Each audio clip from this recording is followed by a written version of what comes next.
Life insurance policy બે પ્રકારની હોય છે, એક વિથ ઇન્વેસ્ટમેન્ટ પોલિસી અને બીજી વિધાઉટ ઇન્વેસ્ટમેન્ટ પોલિસી. ગયા વિડીયોમાં આપણે એને ડિટેલમાં જોયું. વિધાઉટ ઇન્વેસ્ટમેન્ટ પોલિસી એટલે કે ટર્મ ઇન્સ્યોરન્સ. તમે 1 કરોડ રૂપિયાનો ટર્મ ઇન્સ્યોરન્સ લ્યો તો એનું વાર્ષિક પ્રીમિયમ લગભગ 37,000 રૂપિયા જેવું આવે છે.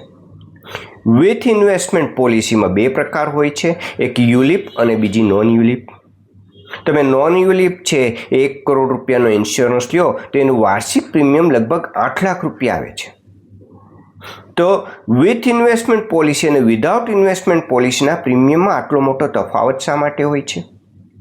37,000 વિધાઉટ ઇન્વેસ્ટમેન્ટ પોલિસી ટર્મ ઇન્સ્યોરન્સની લ્યો તો જેનું પ્રીમિયમ છે એનાથી 20 ગણા કરતાં વધારે પ્રીમિયમ છે A with investment policy non યુલિપ પોલિસીનું છે 8 લાખ રૂપિયા.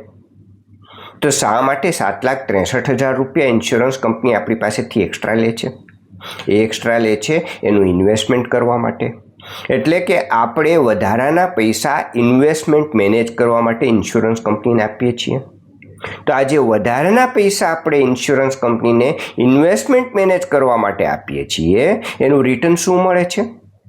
તો વાર્ષિક 2 થી 5% રિટર્ન છે એ આપણને નોન યુલિપ પોલિસીમાં મળે છે. તો આપણે શા માટે વધારાના પૈસા ઇન્સ્યોરન્સ કંપનીને મેનેજ કરવા આપીએ છીએ? એના બદલે 7,63,000 રૂપિયા હું પીપીએફ અથવા ફિક્સ ડિપોઝિટમાં દર વર્ષે ઇન્વેસ્ટ કરું તો 7 થી 8% રિટર્ન મને મળે છે. તો ઇન્સ્યોરન્સ કંપનીને મારે શા માટે 4 થી 5% રિટર્ન માટે એ વધારાના પૈસા ઇન્વેસ્ટમેન્ટ કરવા આપવા જોઈએ? એ સવાલ તમને થવો જોઈએ. બીજો મારો પ્રશ્ન ગયા વિડીયોમાં એ હતો કે નોન યુલિપ પોલિસીમાં કોઈ જ પ્રકારનું ડિસ્ક્લોઝર નથી કરવામાં આવતું કે તમે વિથ ઇન્વેસ્ટમેન્ટ માટે વધારાના આપેલા પૈસા છે એના ઉપર ઇન્વેસ્ટમેન્ટ ચાર્જિસ કેટલા લેવામાં આવે છે, ઇન્સ્યોરન્સ માટે મોર્ટાલિટી ચાર્જિસ કેટલો લેવામાં આવે છે, એવા કોઈ જ પ્રકારના ડિસ્ક્લોઝર કરવામાં નથી આવતા. અહીંયા તમને સવાલ એ પણ થવો જોઈએ કે આપણી પાસે જે વધારાની ઇન્વેસ્ટમેન્ટ માટે રકમ લે છે એની ઉપર એ લોકો 10 થી 12% કમાય છે અને આપણને ફક્ત 4 થી 5% જ આપે છે. આપણને કેમ ખબર પડશે કે આપણા ઇન્વેસ્ટમેન્ટ ઉપર આપણી કરતાં એ વધારે કમાય છે કે ઓછું કમાય છે? એ જાણવાનો એક રસ્તો છે. તમે કોઈ પણ ઇન્સ્યોરન્સ પોલિસી લ્યો તો પોલિસી ડોક્યુમેન્ટ જે હોય એમાં એક ઇલ્યુસ્ટ્રેશન આપેલું હોય. એ ઇલ્યુસ્ટ્રેશનમાં બતાવેલું હોય કે 4% રિટર્ન પ્રમાણે તમને આટલા પૈસા મળશે મેચ્યોરિટીના વખતે અને 8% પ્રમાણે આટલા પૈસા મળશે. જેમ કે યુલિપ પોલિસી છે એમાં તો એક્સપેન્સીસનું બધું જ ડિસ્ક્લોઝર કરવામાં આવે છે.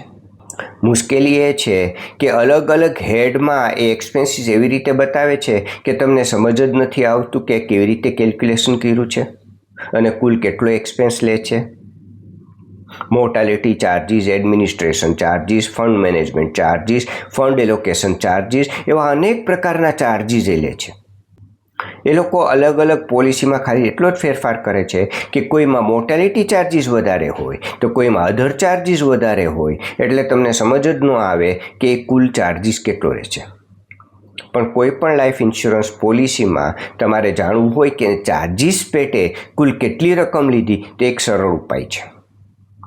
દરેક પોલિસીમાં પોલિસી ઇલ્યુસ્ટ્રેશન ટેબલ આપેલું હોય, એમાં તમને બતાવવામાં આવેલું હોય કે તમારા ઇન્વેસ્ટમેન્ટ ઉપર 4% રિટર્ન મળશે તો કેટલી રકમ મળશે મેચ્યોરિટી સમયે અને 8% રિટર્ન મળે તો કેટલી રકમ મળશે. હવે સામાન્ય રીતે આપણે એમ સમજીએ છીએ કે 4% પ્રમાણે જે રિટર્ન બતાવ્યું છે એ આપણા ઇન્વેસ્ટમેન્ટ ઉપર 4% રિટર્ન છે. એ આપણા ઇન્વેસ્ટમેન્ટ ઉપરનું 4% રિટર્ન નથી બતાવેલું. આપણા ઇન્વેસ્ટમેન્ટ ઉપર ઇન્સ્યોરન્સ કંપનીને 4% રિટર્ન મળે તો એમાંથી બધા એક્સપેન્સીસ કાઢ્યા પછી એ આપણને કેટલી રકમ આપે છે એ બતાવેલું છે. તો હવે મારે જાણવું હોય કે એને કુલ એક્સપેન્સ પેટે આપણી પાસે કેટલા વસૂલ કર્યા તો એનો એક સરળ ઉપાય છે.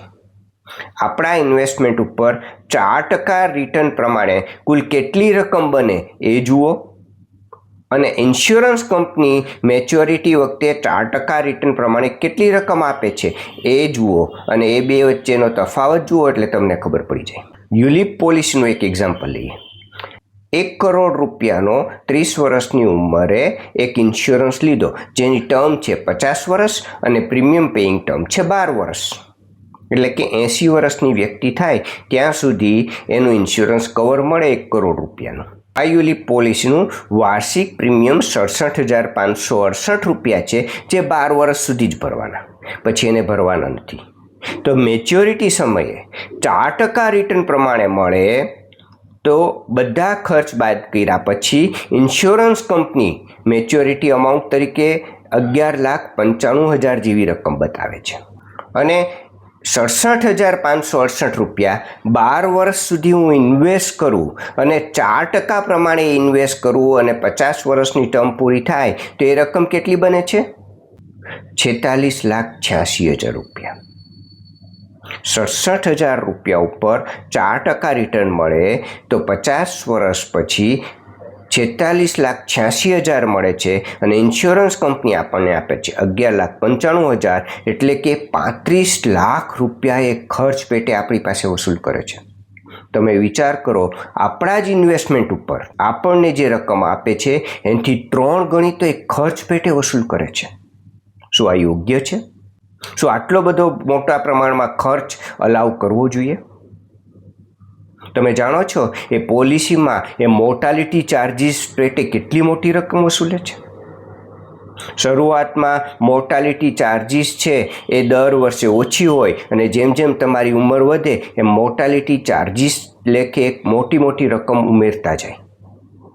તમે જ્યારે 80 વર્ષના થાવ ત્યારે એક જ વર્ષના ચાર્જ પેટે એ 4,18,000 રૂપિયા મોર્ટાલિટી ચાર્જીસના વસૂલ કર્યા, એક જ વર્ષના 80મે વર્ષે. હવે જ્યારે તમે ટર્મ ઇન્સ્યોરન્સ લ્યો છો તો 12 હપ્તાનું કુલ પ્રીમિયમ 4,46,000 રૂપિયા થયું, જેમાં મોર્ટાલિટી ચાર્જીસ આવી ગયો, કંપનીનો પ્રોફિટ આવી ગયો, એડમિનિસ્ટ્રેશન ખર્ચ આવી ગયો, બધું જ આવી ગયું.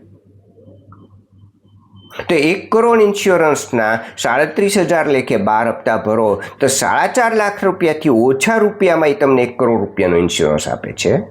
અને યુલિપ પોલિસી લ્યો તો 67,000 રૂપિયા પ્રીમિયમ છે, એનું ઇન્વેસ્ટ કર અને જે આપણને રકમ આપે એ લગભગ 35 લાખ રૂપિયા એ ખર્ચ પેટે વસૂલે છે આપણી પાસેથી.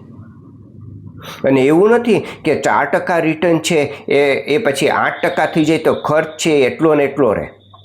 ખર્ચ વધે નહીં, તમારું રિટર્ન વધે તેની સાથે ખર્ચ પેટે વધુ મોટી રકમ વસૂલે છે. જો 8% રિટર્ન પ્રમાણે જ એનું કેલ્ક્યુલેશન કરવામાં આવે તો 1,39,00,000 લાખ રૂપિયા મેચ્યોરિટી વખતે ઇન્સ્યોરન્સ કંપની આપે છે. 8%નું કેલ્ક્યુલેશન એ બતાવ્યું છે. અને જો તમે 8%નું કેલ્ક્યુલેશન તમારા કેલ્ક્યુલેટર ઉપર મૂકો, 67,000 રૂપિયાનું પ્રીમિયમ 12 વર્ષ સુધી ભરી અને 50મા વર્ષે મેચ્યોરિટી સમયે તમે મૂકો તો એ 2,57,00,000 રૂપિયા જેવું થાય. હવે એ બંને વચ્ચેનો તફાવત તમે જુઓ, તેને ખર્ચ પેટે 1,18,00,000 રૂપિયા આપણી પાસેથી વસૂલ્યા. એટલે કે જેમ રિટર્ન વધે એમ ખર્ચ પેટે વધુને વધુ રકમ તમારી પાસેથી વસૂલે. આ કેવી રીતે યોગ્ય છે? તમારી પોલિસી ઉપર 1,18,00,000 રૂપિયા ખર્ચ પેટે વસૂલે. તો આ પોલિસીની ડિઝાઇન શું તમને લાગે છે કે યોગ્ય છે?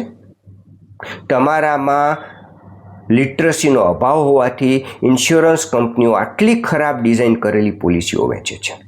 અને મજાની વાત તો એ છે કે આ કેલ્ક્યુલેશન આપણે છે યુલિપ પોલિસીમાં તો એ ડિસ્ક્લોઝર કરે છે.